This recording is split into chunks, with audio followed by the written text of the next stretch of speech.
The message of Ayatollah Seyyed Ali Khamenei, leader of the Islamic Republic of Iran. In the name of God, the Beneficent, the Merciful, to the youth in Europe and North America. The recent events in France and similar ones in some other Western countries have convinced me to directly talk to you about them. I am addressing you not because I overlook your parents, rather it is because the future of your nations and countries will be in your hands.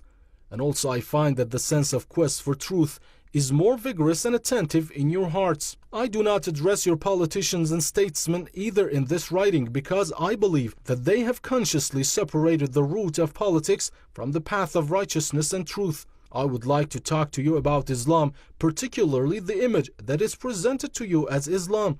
Many attempts have been made over the past 2 decades, almost since the disintegration of the Soviet Union, to place this great religion in the seat of a horrifying enemy.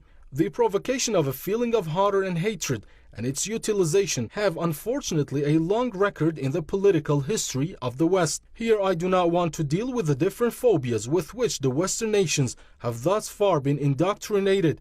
A cursory review of recent critical studies of history would bring home to you the fact that the Western government's insincere and hypocritical treatment of other nations and cultures has been censured in new historiographies. The histories of the United States and Europe are ashamed of slavery, embarrassed by the colonial period, and chagrined at the oppression of people of color and non-Christians. Your researchers and historians are deeply ashamed of the bloodsheds wrought in the name of religion between the Catholics and Protestants, or in the name of nationality and ethnicity during the First and Second World Wars. This approach is admirable. By mentioning a fraction of this long list, I do not want to reproach history.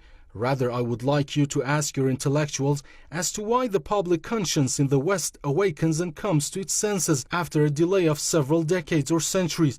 Why should the revision of collective conscience apply to the distant past and not to the current problems? Why is it that attempts are made to prevent public awareness regarding an important issue such as the treatment of Islamic culture and thought? You know well that humiliation and spreading hatred and illusionary fear of the other have been the common base of all those oppressive profiteers. Now I would like you to ask yourself why the old policy of spreading phobia and hatred has targeted Islam and Muslims with an unprecedented intensity. Why does the power structure in the world want Islamic thought to be marginalized and remain latent? What concepts and values in Islam disturb the programs of the superpowers, and what interests are safeguarded in the shadow of distorting the image of Islam? Hence, my first request is study and research the incentives behind this widespread tarnishing of the image of Islam. My second request is that in reaction to the flood of prejudgments and disinformation campaigns, try to gain a direct and first-hand knowledge of this religion. The right logic requires that you understand the nature and essence of what they are frightening you about and want you to keep away from. I do not insist that you accept my reading or any other reading of Islam. What I want to say is, do not allow this dynamic and effective reality in today's world to be introduced to you through resentments and prejudices.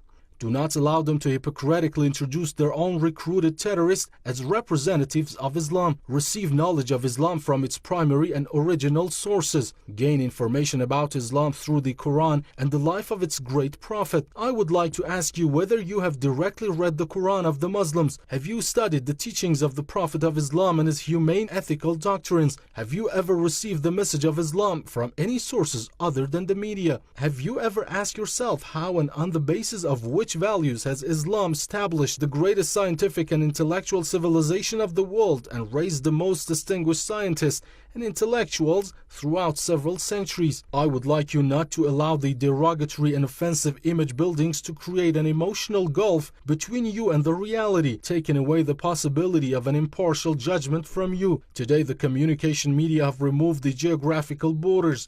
Hence, do not allow them to besiege you within fabricated and mental borders. Although no one can individually fill the created gaps, each one of you can construct a bridge of thought and fairness over the gaps to illuminate yourself and your surrounding environment. While this pre-planned challenge between Islam and you, the youth, is undesirable, it can raise new questions in your curious and inquiring minds. Attempts to find answers to these questions will provide you with an appropriate opportunity to discover new truths. Therefore, do not miss the opportunity to gain proper, correct, and unbiased understanding of Islam, so that hopefully, due to your sense of responsibility toward the truth, future generations will write the history of this current interaction between Islam and the West with a clearer conscience and lesser resentment.